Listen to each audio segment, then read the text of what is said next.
3,62,727 नए मामले सामने आए हैं। नए केस जो हैं आज 24 घंटे में 3,62,727। 24 घंटे में कोरोना से 4,120 लोगों की मौत हुई है और 24 घंटे में 3,55,181 मरीज जो है वो स्वस्थ हुए हैं। ये यहां पर फिगर निकलकर सामने आई है। 24 घंटे में कोरोना के 3,62,727 नए केस सामने आए हैं। 4,120 लोगों की कोरोना से मौत हुई है। 3,62,727 नए केस कोरोना के सामने आए हैं। 24 घंटे के फिगर्स हैं जो हम आपकी स्क्रीन पर आपको बता रहे हैं। कल आंकड़ा कुछ कम था, लेकिन यहां पर एक बार फिर कल 3,48,000 आंकड़ा था और यहां पर आज जो आंकड़ा है वो 3,62,000।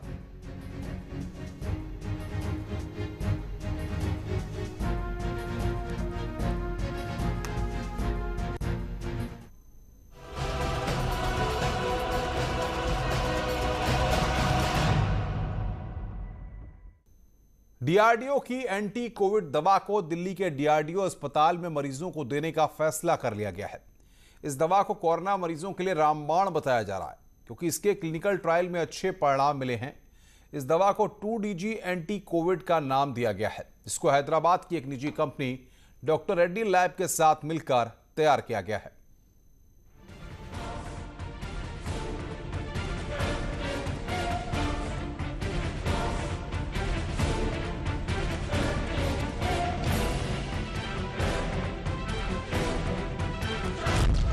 कोरोना काल की गेम चेंजर दवा,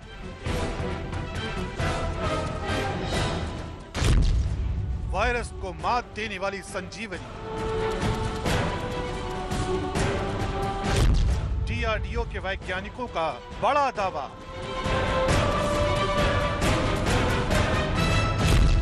आने वाला है कोरोना का ब्रह्मास्त्र। कोरोना की दूसरी लहर की चुनौतियों के बीच आई ये खबर आपको न सिर्फ चौंका सकती है, बल्कि ये खबर एक बार फिर आपको भारतीय वैज्ञानिकों के कौशल की मुरीद बना देगी। और ऐसा महज इसलिए क्योंकि देश के रक्षा अनुसंधान और विकास संगठन यानी डीआरडीओ ने जिस 2DG नाम की दवा को तैयार किया है वो महज 1 या 2 दिन के भीतर दिल्ली में मौजूद डीआरडीओ के अस्पताल में भर्ती मरीजों को दी जाएगी। दरअसल डीआरडीओ की इस दवा को पिछले दिनों ही डीसीजीआई ने इमरजेंसी इस्तेमाल के लिए मंजूरी दी थी। इस दवा के बारे में दावा किया जा रहा है कि इस दवा के इस्तेमाल से कोरोना के मरीजों की सेहत में तेजी से सुधार आएगा, साथ ही कोरोना मरीजों की ऑक्सीजन की निर्भरता भी कम हो जाएगी। फिलहाल फाइनल ट्रायल के बचे हुए स्टॉक को डीआरडीओ के कोविड अस्पताल में मरीजों पर इस्तेमाल किया जाएगा और जल्द ही देश के दूसरे अस्पतालों में भी इस दवा को इस्तेमाल में लाया जाएगा। दरअसल डीआरडीओ की जिस दवा पर चर्चा हम कर रहे हैं उस पर इस वक्त दुनिया की नजरें टिकी हुई हैं, क्योंकि डीआरडीओ के वैज्ञानिकों की यह दवा न सिर्फ तीनों क्लिनिकल ट्रायल पर खरी साबित हुई है, बल्कि इस दवा के ट्रायल के दौरान आए परिणाम बेहद चौंकाने वाले रहे हैं। आज न्यूज 18 इंडिया इस दवा से जुड़ी पूरी कहानी आपको दिखाने जा रहा है। साथ ही हम आपको उन सवालों के जवाब भी देंगे जो इस खबर को देखने के बाद आपके जहन में कौतूहल बनकर उमड़ रहे होंगे। लेकिन सबसे पहले समझिए कि आखिर इस दवा के ट्रायल में कब क्या हुआ। पहला चरण अप्रैल 2020 में इस दवा पर परीक्षण शुरू किए गए। मई से अक्टूबर 2020 तक दूसरे चरण का परीक्षण किया गया। परीक्षण में पाया गया कि दवा सुरक्षित है और कोरोना पर कारगर है। दूसरे ट्रायल के पहले हिस्से में 6 अस्पतालों में परीक्षण किया गया। दूसरे ट्रायल के दूसरे हिस्से में देश के 11 अस्पतालों में परीक्षण किया गया। इस दौरान 110 मरीजों पर ट्रायल किया गया। डीसीजीआई ने नवंबर 2020 में तीसरे चरण के परीक्षण को मंजूरी दी। तीसरे फेज का क्लिनिकल ट्रायल दिसंबर 2020 से मार्च 2021 के बीच हुआ। इस दौरान 9 राज्यों के 27 अस्पतालों में 220 मरीजों पर इसका परीक्षण किया गया। मॉलिक्यूल अभी तक एज ए ड्रग अप्रूव नहीं था कहीं पे भी, दुनिया में कहीं भी एज ए ड्रग ये मॉलिक्यूल अप्रूव नहीं है। ये भारत में पहली बार ये molecule as a drug approve हुआ है और इसकी जो कोविड मरीजों में जो इसकी क्षमता है वो बहुत अच्छी तरीके से दिख रही है और उपचार की जो क्षमता है कोविड मरीजों में वो बहुत अच्छी तरीके से दिख रही है और मरीज इससे बेहतर तरीके से ठीक हो रहे हैं। डीआरडीओ के वैज्ञानिकों के सामने जो रिजल्ट आए वो उम्मीदों की नई किरण से कम नहीं था। डीआरडीओ के वैज्ञानिकों को पता चला कि 2DG दवा के इस्तेमाल के बाद से ही मरीजों में सुधार आया है। तीसरे दिन से ही इस दवा ने अपना असर दिखाना शुरू किया और मरीजों के ऑक्सीजन की निर्भरता को 42% कम कर दिया। यही नहीं, इस दवा के इस्तेमाल से 65 साल से ज्यादा उम्र के मरीजों में भी अच्छा खासा असर दिखाई दिया। अब जबकि महज कुछ ही दिन के भीतर ये दवा मरीजों के लिए आने वाली है, तो जरूरी है कि कुछ सवालों के जवाब तलाश लिए जाएं। इन सवालों के जवाब के लिए हमने सीधे रुख किया उन वैज्ञानिकों की ओर जिन्होंने 2DG नाम की दवा को विकसित किया है। में हमें ये पता चला कि इस दवा से जो है वायरस का जो है ग्रोथ पूरी तरह से रुक जाता है सेल्स के अंदर।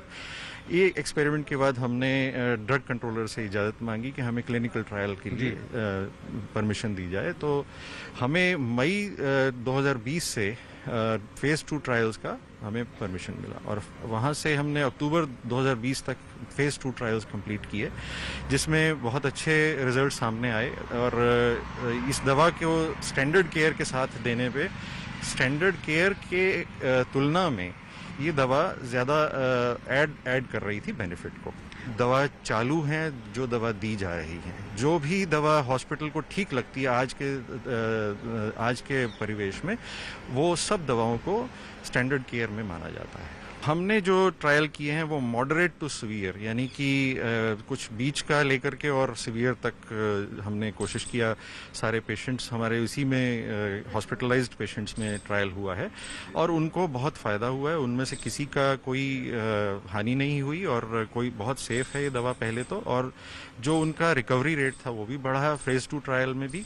और फेज़ 3 में हमने ये देखा है कि तीसरे दिन पे जो ऑक्सीजन डिपेंडेंस है पेशेंट्स की, वो स्टैंडर्ड केयर के तुलना में थोड़ी और बेहतर हो रही है।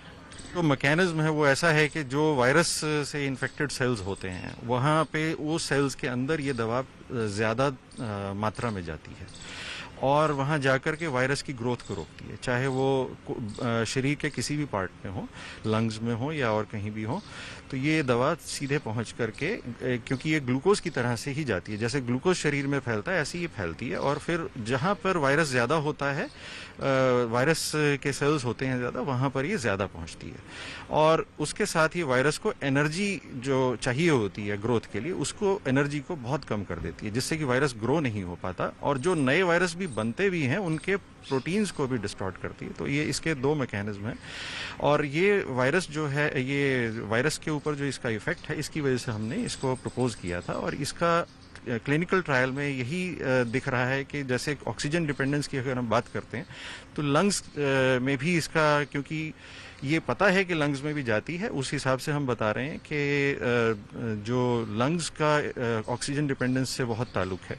तो हमें ऐसा लगता है कि ये बहुत अच्छी कारगर साबित हो रही है, क्योंकि वहाँ पे भी जाकर के ये फ़ायदा कर रही है पेशेंट को। जो एक मैकेनिज्म है वो जो एंटीवायरल होने के साथ साथ ये एंटी इन्फ्लेमेटरी भी है, तो इस वजह से ये लंग जो डैमेज हो रहा है उस पर भी बहुत अच्छा काम कर रही है और इसी वजह से शायद हमें जो परिणाम मिले वो बहुत अच्छे मिले मरीजों में। और जो ऑक्सीजन की रिक्वायरमेंट थी पेशेंट्स की वो जल्दी खत्म हो गई, सप्लीमेंटल ऑक्सीजन की रिक्वायरमेंट। तो मैं ये कह सकता हूँ कि ये लंग्स पे भी बहुत अच्छा काम कर रही है एंटीवायरल प्रॉपर्टी होने के साथ साथ। Industry partner doctor Reddy's lab के साथ हमारा ये काम चल रहा था और अभी मैन्युफैक्चरिंग उनका जो है वो तेज़ करने की कोशिश में है और हम भी उनके साथ तालमेल बनाए हुए हैं। तो देखते हैं कि बहुत जल्दी ही कोशिश है कि कुछ दिनों में ही ये पेशेंट को इस्तेमाल के लिए मिल जाए, क्योंकि कुछ दिनों से मतलब है कि 1 महीने के अंदर मिल सकते हैं? नहीं, उससे भी पहले। तो उम्मीद यही है कि कुछ दिनों में मिल जाएगा। ये जो जहाँ तक जहाँ तक नॉलेज जाती है तो इसके रॉ मटेरियल में कोई दिक्कत नहीं। तो बाकी तो डॉक्टर रेड्डीज लैब एग्जैक्टली बता पाएंगे कि वो कैसे कहाँ से प्रोविजन करते हैं, बट हमें ये पता है कि इसका रॉ मटेरियल में कोई दिक्कत नहीं है। इतना मैं ज़रूर बताऊंगा कि जितने पेशेंट्स को हमने ये दवाई दी है वो सब रिकवर किए हैं, और स्टैंडर्ड केयर में भी रिकवर करते हैं पेशेंट्स, लेकिन कुछ पेशेंट्स को दिक्कत होती है, लेकिन इसमें सब रिकवर किए हैं अच्छे से। तो हम उम्मीद कर रहे हैं कि जो भी पेशेंट्स ये लेंगे उनको ज़रूर फ़ायदा होगा इससे, यही उम्मीद है। जाहिर है कोरोना काल में इस नई संजीवनी के आने के बाद न सिर्फ भारत की दूसरे देशों पर निर्भरता कम होगी, बल्कि DRDO के दावे के मुताबिक कोरोना के लगातार बढ़ते मामलों पर भी लगाम कसी जा सकेगी।